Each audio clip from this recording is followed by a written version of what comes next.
Hello, everyone. Today, I wanted to talk about the top 20 defensemen in the NHL, in my opinion. So, this is probably the most, maybe you can make an argument for goaltending, but I don't think so, the most controversial position to judge players on. Because forward, you can look at points, and for the most part, if they have the most points, they're some of the best forwards. There are obviously exceptions. Mark Stone, Ryan O'Reilly, they usually put up point a game seasons, but even without that, their defensive play is amazing, so they'll be top end guys. But it's hard to judge defensive talent, and a lot of players will be seen as better than they are for offensive talent as a defenseman, which is why not on this list that I don't even have in my honorable mentions, Brent Burns and Erik Karlsson. Both of them are very good offensive defensemen, but when it comes to the defensive aspect of their game, they lack. And that is exactly why San Jose had such a miserable season, and I don't see it getting any better. And the goaltending obviously isn't going to do them any favors either now. And they used to have Vlasic to rely on, but he's past his prime now. So, but I digress. Getting into the list, though, for some honorable mentions that just missed the list. Torrey Krug, he missed it because of his defensive play. Plus minus, everyone agrees is a terrible stat. But how do you end up a minus on a team that wins the President's Trophy? And you're supposed to be one of their top players. His offensive stats were good enough to get him an honorable mention, but that is just inexcusable and makes it so he doesn't get on the list. Mattias Ekholm is very underrated, but there are other players on his team that you can argue make him look a little better, and that's why he looks so good. I personally think he's just a phenomenal defenseman. Chris Letang, he's kind of carrying Pittsburgh's blue line. They don't really have much else defensively, but he's always hurt, and they seem to do fine without him still, though. So that's why he didn't make the list. And Jared Spurgeon came in very close, but he just fell short to number 20 on the list. So, with that being said, let's get into the list. So, at number 20, it'll be a very controversial pick that I've not seen anyone else have on their list. I have Ryan Graves. So, if you look straight at the stats and see he had like 20 something points in 69 games this season, he's not that great. He is one of the best defensive defensemen that I have ever seen play. And his offense is average. But I'm not claiming that he is the best defensive defenseman in the NHL, but he's definitely top 10, top 5. And you really need to watch that kid play to really see how phenomenal he is. People are talking about Cale Makar when it comes to their team, and the reason why Colorado had so much success was not on the back of this one kid. Who's their second best defenseman? If it's not Ryan Graves, it's probably Sam Girard in that case, which as a number 2 defenseman, that's not really ideal. But yet they still had amazing stats as a team and are seen as a top contender. And it's because of that top pairing of Ryan Graves and Cale Makar, right? Cale Makar does have a little bit of lacking defensively sometimes, but Ryan Graves' defensive play completely makes up for it. All right, and then at number 19, I feel like that this is a lot less of a controversial pick, is Ryan Ellis. Similar to Ekholm, it's a matter of he would be higher on the list if there wasn't Roman Josi. And it's very hard to look at him and say, yes, he's a top 10 defenseman. His stats are very good, and he's very good defensively. There's nothing indicating a top 10 defenseman with him, but especially when he's playing with somebody like Roman Josi, It's very hard to move your way up that high on the list.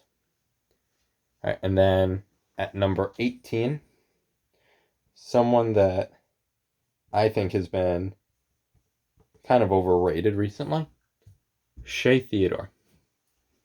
Shea Theodore was seen as a very good defenseman. And then he had a phenomenal playoffs.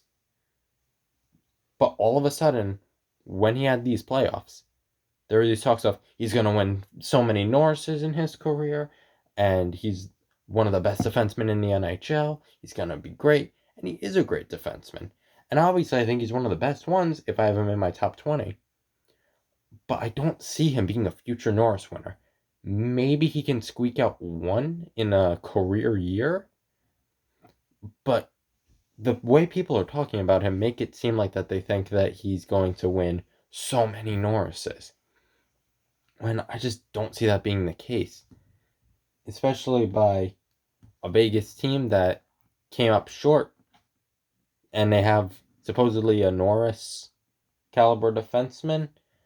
I'm not sure about that. But I digress and say, though, he is still a phenomenal defenseman, and, in my opinion, the 18th best in the NHL. And then, on to the next one on my list. This one, I think that everyone can agree that he belongs on the list, but most people will probably have him a bit higher. And I have Quinn Hughes. Now, this is going back to my talking about Torrey Krug a little bit, not to the same extent. So Quinn Hughes had a phenomenal year, competed with Kel McCarr for the Calder Trophy, and he wasn't a star to the extent that McCarr was, which is why he didn't win it. His defensive play lacks a bit, but his offensive play is phenomenal. That's why there's so much buzz around him. And in 2 years, 3 years, his defensive play will be better. And he will be a top, I'm willing to say, a top 10 to 5 defenseman in the NHL. He is that good and just needs a little more time to get better.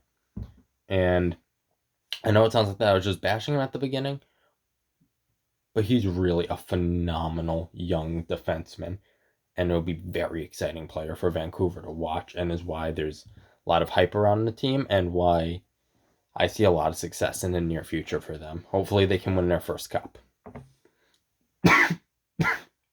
Sorry. Then up next on the list, he's a little controversial. Definitely controversial to have above Quinn Hughes, especially because he ended lower in Calder voting. Adam Fox.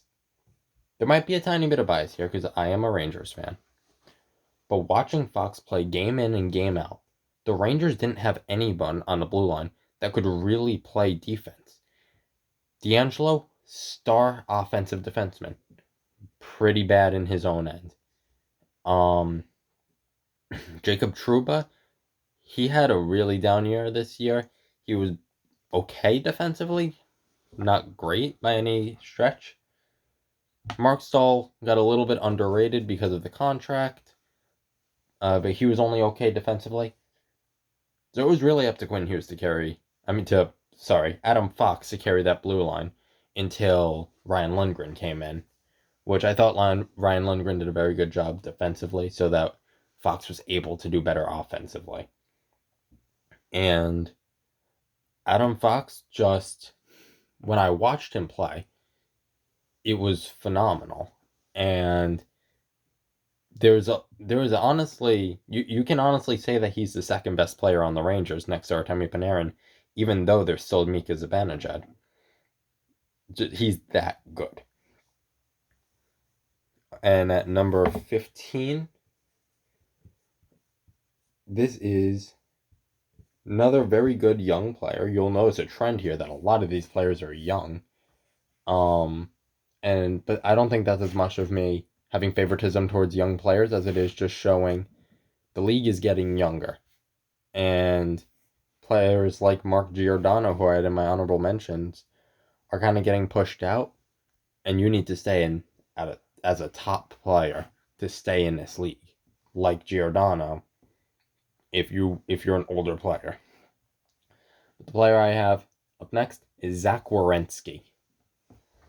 So Zach Warrenski is another phenomenal defenseman, and I give a lot of credit to John Tortorella and a lot of credit to that blue line for why the team is so successful. Because they had Sergei Bobrovsky, who was seen as a top-end goalie, one of the best in the NHL, and then he goes to Florida, and he looks like he is one of the worst goalies in the NHL. And it's not him adjusting to his scenery, I don't think. It's him adjusting to a worse defense. Because there's no denying that Seth Jones and Zach Warrenski are better defensively than Keith Yandel and Aaron Ekblad. And just Zach Warrenski, when you watch him out there, he does so much, and just phenomenal out there. Up next, he gets to take the reins as a number one defenseman this year, completely on his own, it seems, seeming like he's the only top four defenseman on his team this year. Charlie McAvoy. So Boston won the President's Trophy, and like I said, Torrey Krug was not that good defensively. Charlie McAvoy was. And Charlie McAvoy was that good offensively, too. And their defense kind of got gutted this year. Because while I was bashing Torrey Krug, he was a very important part of their team. And they also don't have Zdeno Chara as of right now. He's still unsigned, so there's a chance. But we'll see what happens. It's Charlie McAvoy's team. The team either sinks or swims with him now. Matt Grzelcyk is probably his line mate, I would say. But it's really... The defense looks bad this year for them. And if his stats go down, I don't blame him. Because he doesn't really have a defense to help him. Like, unless you want to move Patrice Bergeron to defense, because he's probably their second best defensive player next to him. Arguably better. But I digress. McAvoy, though, he seems ready to take control of a blue line like this. But obviously, one player can't fix an entire blue line. So it'll be very interesting to see with him. Number 13, another controversial pick. And it is the player I have on my jersey right now. Number 27 on Tampa, Ryan McDonagh. He does not get enough recognition because he plays with Victor Hedman.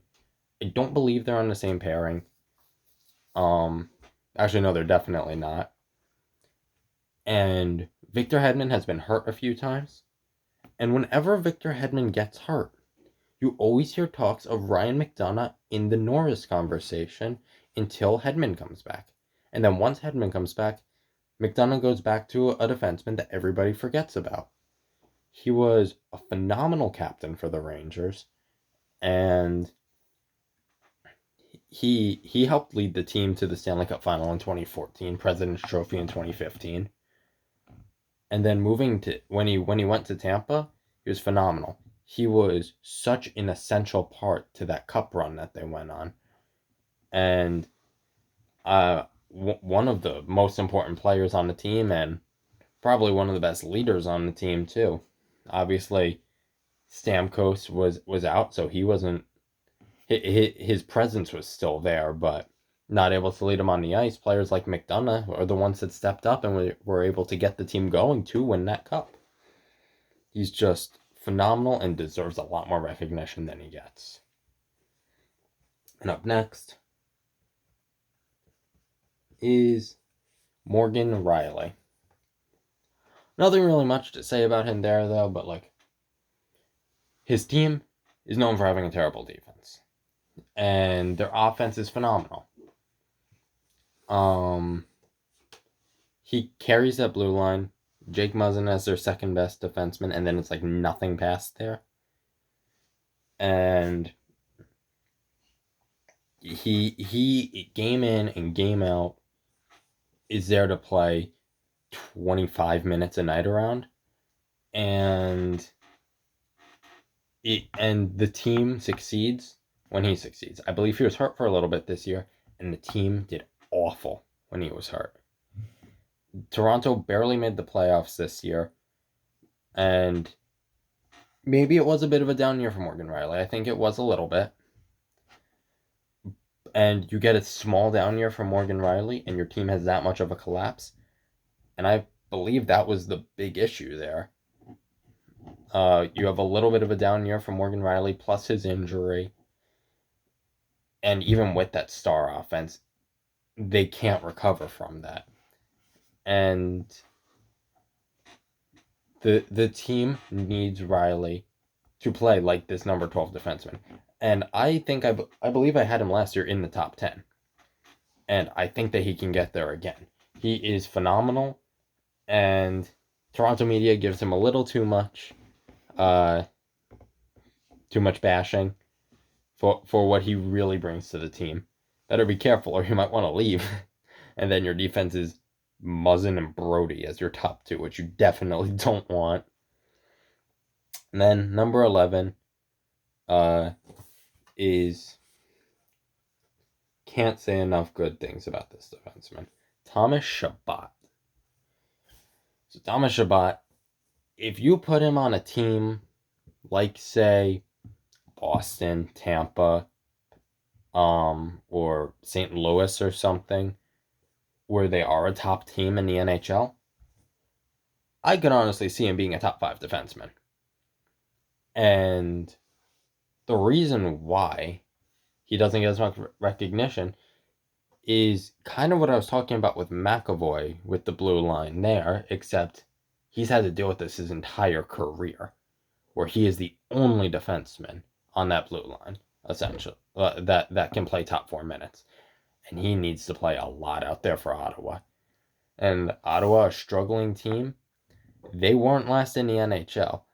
And well, you can argue about Detroit being a lot worse than them, and I can agree with that. I don't even think they were second to last, third to last. I know that they were really low, but the reason why, I believe they would have been worse than Detroit without Thomas Chabot. And the whole team is kind of a mess. They are getting their stuff together, though, and I believe they will have a better season this year. And they are, unfortunately for them, stuck in the Canadian division, though, which they are the worst team in that division, I believe. But we'll have to see what the team can do, and you need to give Chabot defensemen to play with for him to actually succeed. He is so good and just isn't given anyone to help him. So, starting off the top 10, he went to the Cup Finals this year, and it is Miro Heiskanen. Yet again, another young defenseman. Like I said about that trend. But Miro Heiskanen was the backbone of that blue line in Dallas. Their offense was kind of garbage this year. Sagan, Ben, Radulov, none of them were really scoring that much. And the team made the playoffs because of their defense. They weren't scoring at all, it seemed. But it also seemed like that they wouldn't allow any pucks in their own net. In the playoffs, their offense improved a little bit. And watching them, though, a lot of that offense was driven by the blue line, with players like Miro Heiskanen and John Klingberg. Well, I don't have Klingberg on the list. Miro Heiskanen does it all. He does offense, he does defense. It's just phenomenal. And without him, they're probably out by Calgary in the first round, honestly.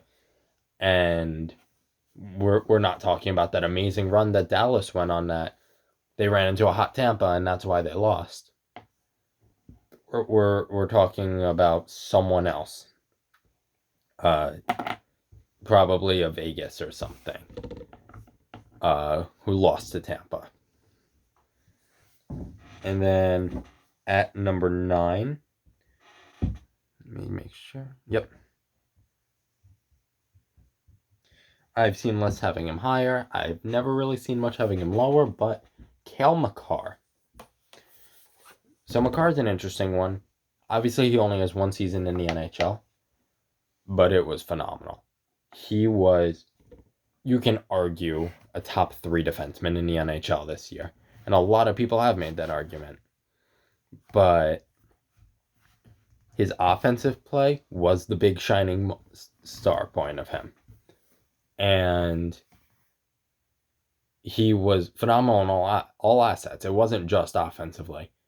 His defensive play was really good too. He does get a little overrated defensively though, because nobody wants to look at Ryan Graves, who I have at number 20. So without Ryan Graves, say he does play with someone like a Sam Girard, I don't think that he is praised for his defensive play as much as he is, and I don't think he'll be as high up on people's lists.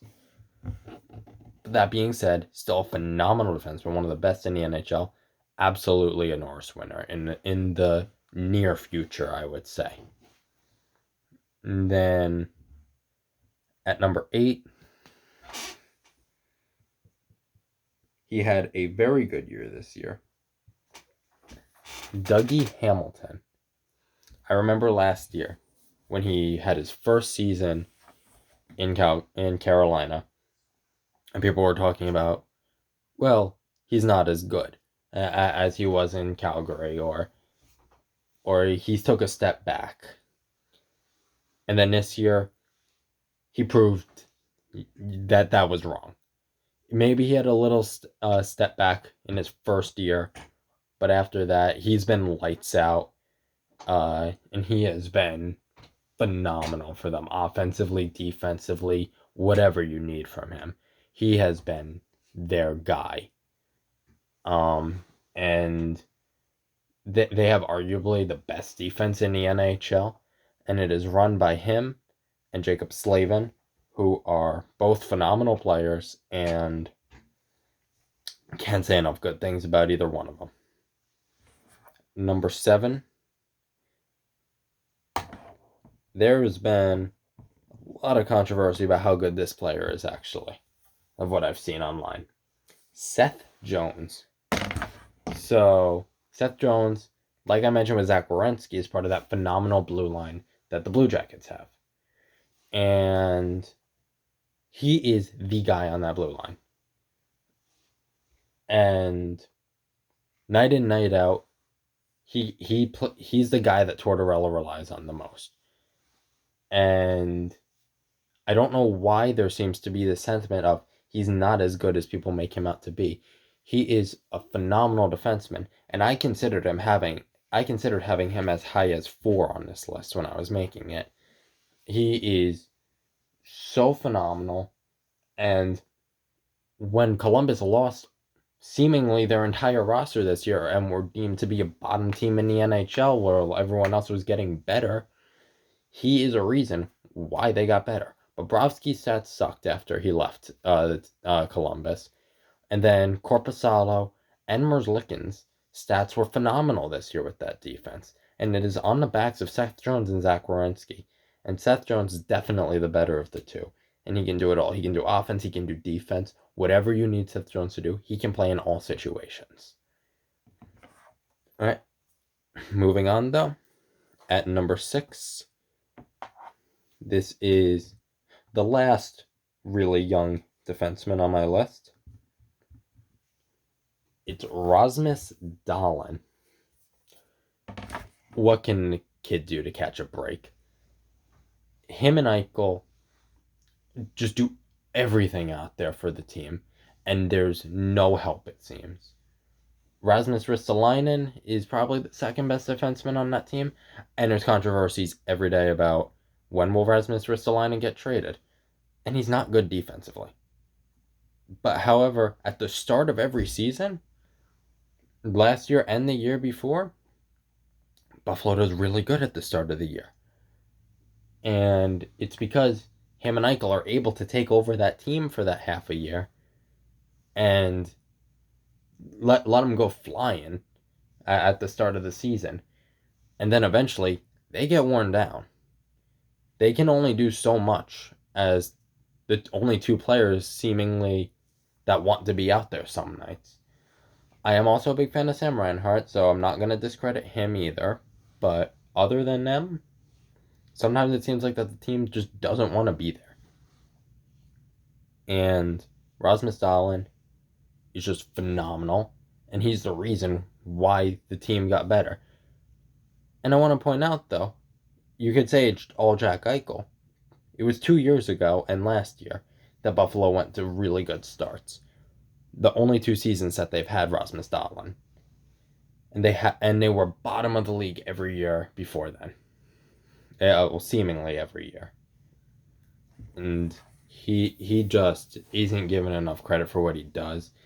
And after the wave of current defensemen are getting older, he will be the best defenseman in the NHL, I truly believe. And now, down to number 5. Alright, this is going against a little bit what I was saying before, though. But John Carlson at number 5. Yes, he is mostly offense, and he does lack defensively. But his offensive production is just so amazing that it's hard to keep him off this list. And while you can argue about me with Erik Karlsson, he didn't really do anything this year.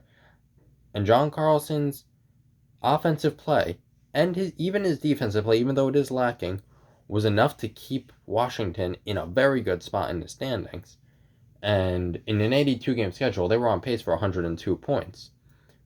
There isn't really much other really good defensemen in Washington. Granted, the defense is decent there, not great. But John Carlson is definitely their star defenseman there. And I give him more credit for them in the standings than, honestly, maybe Alex Ovechkin.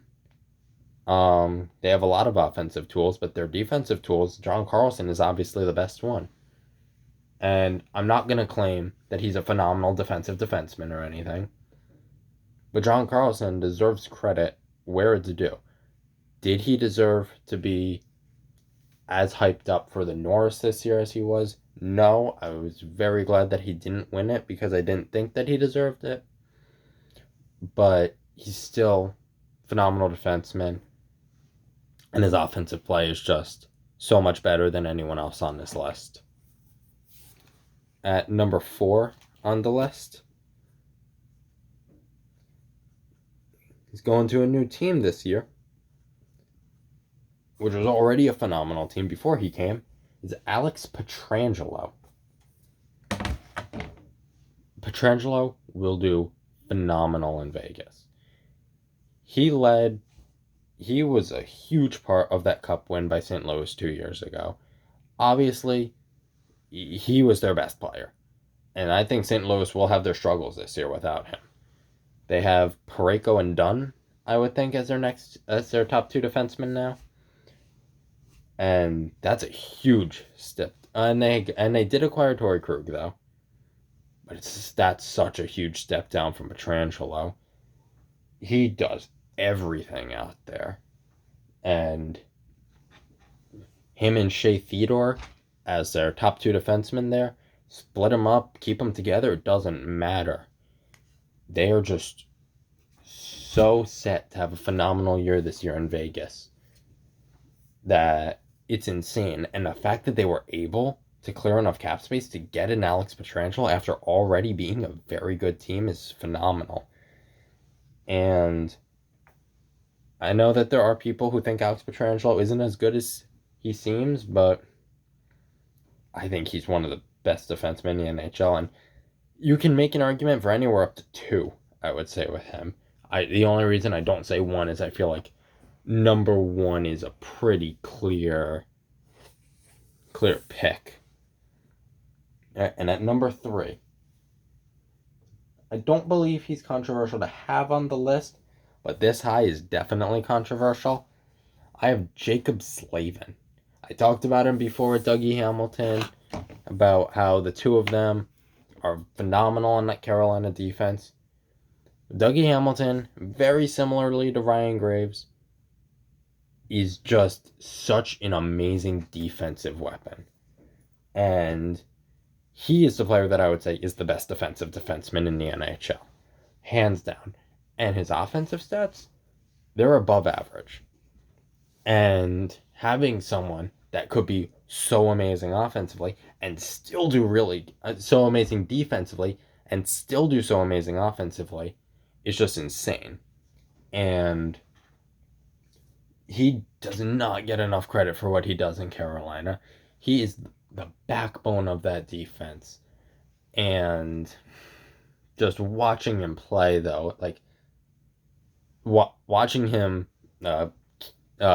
destroy my favorite team, I was just in awe watching him out there.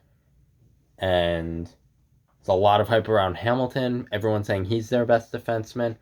And even a lot of hype around Aho and Svechnikov saying that they're their best players. I've got to go with Jacob Slavin being their best player, though. Just watching him out there is just mesmerizing sometimes. Seeing how he could be so good offensively and defensively. Number 2 on the list is the current Norris champion, Roman Josi. What a phenomenal year for Josi. And I felt that he's been very underrated before this season. I've always had him in my top 5s. And I've been called crazy for it before. Saying, yes, he's a great defenseman, but top 5, really? He plays with PK Subban. How could he be top 5 if he's playing with Subban? Look at him now. But Subban is exactly why he jumped up from probably number 5 on my list to number 2. You look at PK Subban, and people are saying he's such a phenomenal defenseman, and then the moment he leaves Roman Josi, he has a horrible year. And I have a few friends who are Devils fans, and they say that PK Subban playing hurts the team. And it baffles me that a player that was seen as an elite level player as recently as a year ago is seen as so bad now. And I really think that it's because of Roman Josi. Roman Josi is just so good that he makes everyone around him, no matter how bad they are, phenomenal. Now, no discredit to Subban throughout his whole career. Subban had an amazing career before Josi, and probably when he first got to Nashville, he still was elite. But Roman Josi is obviously their best defenseman, and he can make anyone so much better. You take your second pairing AHL player and put him with Josi, and he'll probably still look like a damn good player because he's playing with Roman Josi. And now the number 1 defenseman in the NHL. I believe that there should be no question about this whatsoever. And in addition to McDonagh, who I obviously mentioned already, is why I'm wearing a Tampa Bay Lightning jersey. It is Victor Hedman. He is just so good. And I know that I sound repetitive when talking about these top-end defensemen. But it's just... He's big. He's physical. His defensive play is phenomenal. His offensive play is amazing, too. When you can be a top 5 defensive player in the defensive defenseman in the NHL, and at the same time a top 5 offensive defenseman in the NHL, you're a damn good player. And Victor Hedman, like, I could just go on about him. There is no question in my mind that he's the best defenseman in the NHL. And every single year, you hear conversations about maybe Hedman should win the Norris this year.